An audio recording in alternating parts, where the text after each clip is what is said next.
এখনকার বিশেষ বিশেষ খবর হলো মানব কল্যাণে ব্রতী হবার জন্য ছাত্রছাত্রীদের প্রতি আহ্বান জানিয়েছেন মুখ্যমন্ত্রী। প্রাক্তন প্রধানমন্ত্রী প্রয়াত অটল বিহারী বাজপেয়ীর দ্বিতীয় মৃত্যুবার্ষিকীতে দেশ আজ তাঁকে শ্রদ্ধায় স্মরণ করছে। দেশে কোভিড আক্রান্তদের মৃত্যুর হার আরও কমল। সীমান্ত ও উপকূল এলাকায় 173টি জেলায় এনসিসির ব্যাপক সম্প্রসারণের উদ্যোগ। মুখ্যমন্ত্রী বিপ্লব কুমার দেব আজ বিলোনিয়াতে শচীন দেববর্মন টাউন হলে এবছরের মাধ্যমিক ও উচ্চ মাধ্যমিক পরীক্ষায় উত্তীর্ণ 7 জন ছাত্রীকে সংবর্ধনা জানান। তিনি 7 কন্যাকে সপ্তলক্ষী বলে উল্লেখ করে তাদের উজ্জ্বল ভবিষ্যৎ কামনা করেন এবং তাদের উচ্চশিক্ষার জন্য সহায়তার আশ্বাস দেন। মুখ্যমন্ত্রী তাদের ও তাদের পরিবারের উন্নতি কামনা করে ছাত্রছাত্রীদের মানব কল্যাণে ব্রতী হবার আহ্বান জানান। মুখ্যমন্ত্রী শ্রী দেব কেন্দ্রীয় সরকারের নয়া শিক্ষানীতির উল্লেখ করে তার ইতিবাচক প্রভাবের কথা বলেন। তিনি বলেন, রাজ্য সরকারও শিক্ষার উন্নয়নে নতুন দিশা নিয়ে কাজ করছে। আগামী 5 বছরে তার ফল দেখা যাবে বলে মুখ্যমন্ত্রী মন্তব্য করেন। এ প্রসঙ্গে তিনি রাজ্যের 3য় থেকে 8ম শ্রেণীর ছাত্রছাত্রীদের জন্য ফাউন্ডেশন ক্লাস, 30,000 শিক্ষক শিক্ষিকার প্রশিক্ষণ, এনসিইআরটি সিলেবাস চালু এবং মাত্র 3 মাসে এনসিইআরটির বইয়ের অনুপাতের কথা উল্লেখ করেন। মুখ্যমন্ত্রী লকডাউনের সময় যারা নানা অসুবিধার জন্য অনলাইন ক্লাস করতে পারেনি তাদের জন্য গৃহীত সরকারি বিকল্প ব্যবস্থার কথাও বলেন। মাধ্যমিক পরীক্ষায় কৃতী সুপার 30 এবং গতকাল স্বাধীনতা দিবসের ভাষণে কৃতী ছাত্রছাত্রীদের 1 লক্ষ টাকা সরকারি সহায়তার উল্লেখ করেন তিনি। অন্য প্রসঙ্গে মুখ্যমন্ত্রী বলেন, রাজ্যের বর্তমান সরকারের সময় বিভিন্নভাবে কম করেও 10,000 চাকরি হয়েছে, কিন্তু সরকার তার কৃতিত্ব নিতে চায় না। সবাই নিজের যোগ্যতা অনুসারে চাকরি পেয়েছেন। মুখ্যমন্ত্রী প্রধানমন্ত্রী নরেন্দ্র মোদী কর্তৃক ঘোষিত স্বাস্থ্য বিষয়ক কার্ডের উল্লেখ করে বলেন, এটি একটি অনন্য উদ্যোগ। তিনি ছাত্রছাত্রীদের দেশ তথা রাজ্য সরকারের উন্নয়নের ধারা সম্পর্কে অবগত থাকার পরামর্শ দেন। আজকের এই অনুষ্ঠানে বিধায়ক অরুণ চন্দ্র ভৌমিক উপস্থিত ছিলেন। প্রাক্তন প্রধানমন্ত্রী প্রয়াত অটল বিহারী বাজপেয়ীর দ্বিতীয় মৃত্যুবার্ষিকীতে দেশ আজ তাঁকে শ্রদ্ধায় স্মরণ করছে। রাষ্ট্রপতি রামনাথ কোবিন্দ, উপরাষ্ট্রপতি এম ভেঙ্কাইয়া নাইডু এবং প্রধানমন্ত্রী নরেন্দ্র মোদী সহ প্রবীণ নেতারা আজ নয়াদিল্লিতে প্রয়াত নেতার সমাধিস্থলে পুষ্পার্ঘ্য নিবেদন করে শ্রদ্ধা জানান। এই উপলক্ষে রাষ্ট্রপতি Shri Kovind Indian Council for Cultural রিলেশনসের সদর দপ্তরে অটল বিহারী বাজপেয়ীর একটি প্রতিকৃতির আবরণ উন্মোচন করেন। ওই অনুষ্ঠানে রাষ্ট্রপতি বলেন, প্রয়াত এই প্রধানমন্ত্রী বিশ্বের সামনে ভারতকে একটি নতুন শক্তি হিসেবে প্রতিষ্ঠা করেন। তিনি সব দেশের সাথে, বিশেষ করে প্রতিবেশীদের সাথে সুসম্পর্ক বজায় রাখার উপর সবসময় গুরুত্ব দিতেন। অটল বিহারী বাজপেয়ীর প্রয়াণ দিবসে রাজ্যেও আজ তাঁর প্রতি শ্রদ্ধা নিবেদন করা হয়। আজ সকালে আগরতলায় বিজেপি রাজ্য কার্যালয়ে এক অনুষ্ঠানে দলের রাজ্য সভাপতি ডাক্তার মানিক সাহা অটল বিহারী বাজপেয়ীর প্রতিকৃতিতে শ্রদ্ধার্ঘ্য নিবেদন করেন। দলের প্রতিটি মণ্ডলে এবং জেলা স্তরেও দিনটি উদযাপন করা হচ্ছে। রাজভবন প্রাঙ্গণে গতকাল সন্ধ্যায় গো গ্রিন ইন্ডিয়া অভিযান কর্মসূচির উদ্বোধন করেন রাজ্যপাল রমেশ বৈশ। চারা গাছ রোপণ করে দূষণমুক্ত পরিবেশ গড়ে তুলতে এই অভিযান কর্মসূচি গ্রহণ করা হয়েছে।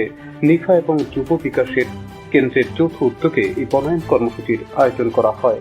বিভিন্ন প্রজাতির চারা গাছ রোপণ করা হয়েছে রাজভবন প্রাঙ্গণে।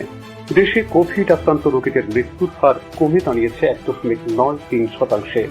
এক্ষেত্রে ভারত কোভিডের সবচেয়ে কম মৃত্যুর হার সম্পন্ন দেশগুলির মধ্যে অন্যতম। অন্যদিকে করোনা ভাইরাসে আক্রান্ত রোগীদের সুস্থতার হার দেশে 71.6%। এখন পর্যন্ত সমগ্র দেশে এই রোগ থেকে সুস্থ হয়ে উঠেছেন 18,62,258 জন। গত 24 ঘন্টায় দেশ জুড়ে 63,489 জন নতুন করোনা আক্রান্ত রোগীর সন্ধান পাওয়া গেছে। এই নিয়ে দেশে মোট করোনা আক্রান্তের সংখ্যা হল 25,89,682 জন। তবে বর্তমানে গোটা দেশে সক্রিয় করোনা আক্রান্তের সংখ্যা 6,77,444 জন। গতকালই করোনায় মৃত্যু হয়েছে 944 জনের। অতি ক্ষুদ্র, ছোট, মাঝারি শিল্পক্ষেত্রে আগামী 5 বছরে আরো 5 কোটি লোকের কর্মসংস্থানের লক্ষ্যমাত্রা নিয়েছে কেন্দ্রীয় সরকার। এসব ক্ষেত্রে ইতিমধ্যে 11 কোটি কর্মসংস্থান সম্ভব হয়েছে বলে জানিয়েছেন সংশ্লিষ্ট দপ্তরের মন্ত্রী নীতিন গডকরি। আজ নয়াদিল্লিতে অনুষ্ঠিত এবছরের স্বাবলম্বন সামিটের উদ্বোধন করে ভাষণ দিতে গিয়ে তিনি একথা বলেন। শ্রী গডকরি বলেন, দেশের রপ্তানি বাণিজ্যের 48% অতি ক্ষুদ্র, ক্ষুদ্র, মাঝারি উদ্যোগ ক্ষেত্র থেকে হচ্ছে। সরকার একে 60% পর্যন্ত নিয়ে যাবার লক্ষ্য নিয়ে কাজ করছে বলে মন্ত্রী জানিয়েছেন। সমস্ত সীমান্ত ও উপকূল এলাকার যুব সমাজের প্রত্যাশা পূরণের উদ্দেশ্যে 173টি জেলায় এনসিসির ব্যাপক সম্প্রসারণ করা হবে। প্রতিরক্ষা মন্ত্রী রাজনাথ সিং এ ধরনের একটি প্রস্তাবে অনুমোদন প্রদান করেছেন। স্বাধীনতা দিবসে প্রধানমন্ত্রী নরেন্দ্র মোদীর ভাষণে এই প্রকল্পের প্রস্তাবগুলো ঘোষণা করা হয়েছিল। সীমান্ত এবং উপকূলীয় এই জেলাগুলোর 1 লক্ষ ক্যাডেট এই প্রকল্পের অন্তর্ভুক্ত হবে। এর মধ্যে 1/3 থাকবে মেয়েরা। এসব জেলার 1000-এর বেশি স্কুল কলেজকে এই প্রকল্পের জন্য চিহ্নিত করা হয়েছে। সৌরশক্তি চালিত একটি হিমঘরে রাজ উদ্বোধন করেছেন কৃষিমন্ত্রী প্রণোদন সিংহ রায়। রাজ্যের তৃতীয় এই সৌরশক্তি চালিত হিমঘরটি গড়ে উঠেছে উদয়পুর মহকুমার ছাতারিয়া এলাকায় কৃষক বন্ধু কেন্দ্রের কাছে। 6 মেট্রিক টন ক্ষমতা সম্পন্ন এই হিমঘরটি আজ থেকে চালু হয় উদয়পুর এলাকার কৃষকদের উৎপাদিত সবজি ও ফল রাখতে সুবিধা হবে। একজন কৃষক 4 দিন 20 কেজি করে সবজি বা ফল হিমঘরে রাখতে পারবেন। ভোর 5টা থেকে সকাল 9টা পর্যন্ত এবং বিকেল 4টা থেকে সন্ধ্যে 6টা পর্যন্ত এই হিমঘর খোলা থাকবে। আজকের উদ্বোধনী অনুষ্ঠানে কৃষিমন্ত্রী প্রণজিৎ সিংহ রায় ছাড়াও অন্যান্যদের মধ্যে উপস্থিত ছিলেন টিপানিয়া পঞ্চায়েত সমিতির চেয়ারপারসন ঝর্ণা দাস, উদ্যান ও ভূমি সংরক্ষণ দপ্তরের অধিকর্তা ডক্টর ফণীভূষণ জমাতিয়া, জেলা উদ্যান আধিকারিক দীপঙ্কর দেব, উদয়পুর উদ্যান আধিকারিক দেবাশিস সাহা প্রমুখ। দীর্ঘ 5 মাস বিরত থাকার পর আজ থেকে জম্মুর বৈষ্ণোদেবী তীর্থযাত্রা শুরু হয়েছে। করোনা পরিস্থিতির কারণে গত 18 মার্চ থেকে বৈষ্ণোদেবী তীর্থযাত্রা স্থগিত হয়ে যায়। বৈষ্ণোদেবী তীর্থযাত্রার জন্য বৈষ্ণোদেবী শ্রাইন বোর্ড তীর্থযাত্রীদের জন্য কিছু নির্দেশিকা জারি করেছে।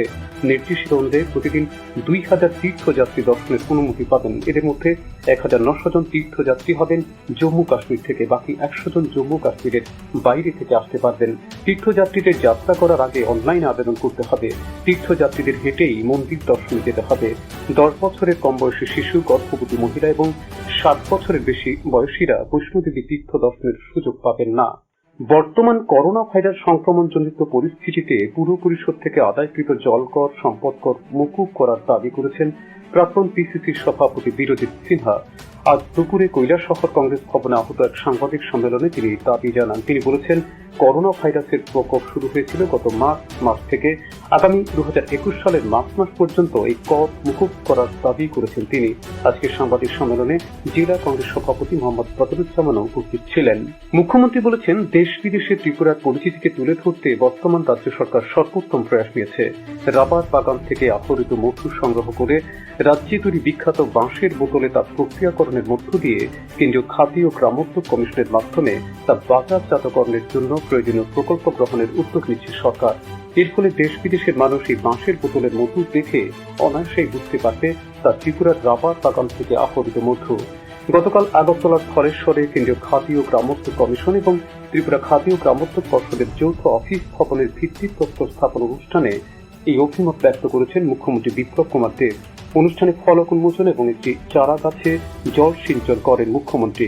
এই অনুষ্ঠানে ভিডিও কনফারেন্সের মাধ্যমে কেন্দ্রীয় খাদ্য ও গ্রামোদ্যোগ কমিশনের চেয়ারম্যান বিনয় কুমার সাক্সেনা বলেন, প্রধানমন্ত্রীর ঘোষিত আত্মনির্ভর ভারত করার ক্ষেত্রে ত্রিপুরা বিশেষ ভূমিকা নিতে পারে।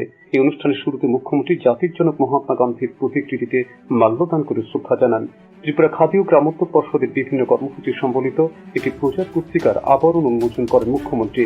এই অনুষ্ঠানে পর্ষদের সমস্ত কর্মচারীগণ তাদের একদিনের বেতন মুখ্যমন্ত্রীর ত্রাণ তহবিলে দান করেছেন। অনুষ্ঠানে মুখ্যমন্ত্রীর হাতে রাজ্যের উৎপাদিত মধু তুলে দেওয়া হয়। উল্লেখ করা যেতে পারে, ত্রিতল বিশিষ্ট ভবনটি নির্মাণ কাজের জন্য 7,72,16,000 টাকার অনুমোদন কেন্দ্রীয় খাদ্য ও গ্রামোদ্যোগ কমিশন থেকে দেওয়া হয়েছে। গতকাল সারা রাজ্যের সাথে খোয়াই জেলাতেও যথাযোগ্য মর্যাদায় ৭৪তম স্বাধীনতা দিবস উদযাপিত হয়।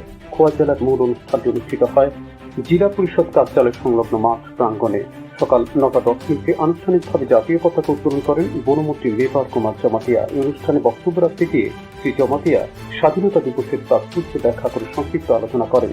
আয়োজিত অনুষ্ঠানে আরক্ষা বাহিনীর কর্মীগণ প্রধান অতিথি শ্রী জমাতিয়াকে গার্ড অব অনার প্রদান করেন। বর্তমান কোভিড-19 পরিস্থিতিতে উল্লেখযোগ্য কাজের জন্য জেলার মোট ১৪ জন স্বাস্থ্যকর্মীর হাতে বনমন্ত্রী শংসাপত্র তুলে দেন। মৌসুমী বায়ু সক্রিয় থাকার ফলে একটি নিম্নচাপ অক্ষরেখা তৈরি হওয়ায় রাজ্যেও থেমে থেমে বৃষ্টি হচ্ছে। আগরতলা তার আশপাশে গত 24 ঘন্টায় বৃষ্টি হয়েছে 9.5 মিলিমিটার। বিকেল থেকে আগরতলায় ঝিরঝিরে বৃষ্টি হয়। সকাল থেকে বিকেল পর্যন্ত বৃষ্টি হয়েছে 0.5 মিলিমিটার। আবহাওয়া দপ্তর থেকে এই সংবাদ জানিয়ে বলা হয়েছে, নিম্নচাপ অক্ষরেখাটি ঝাড়খণ্ডের দিকে সরে যাচ্ছে, তা ক্রমে দুর্বল হচ্ছে। এছাড়া আবহাওয়ার পূর্বাভাস অনুযায়ী আকাশ প্রধানত মেঘলা থাকবে, বজ্র বিদ্যুৎ সহ বিক্ষিপ্তভাবে বৃষ্টি হতে পারে।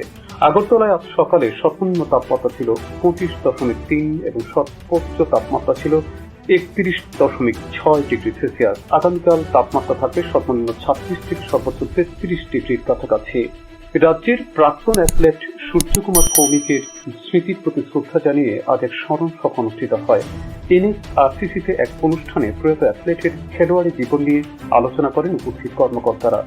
অ্যাডভোকেট জেনারেল অরুণ কান্তি ভৌমিক সহ অ্যাথলেটিক্সের কর্মকর্তারা স্মরণ সভায় উপস্থিত ছিলেন।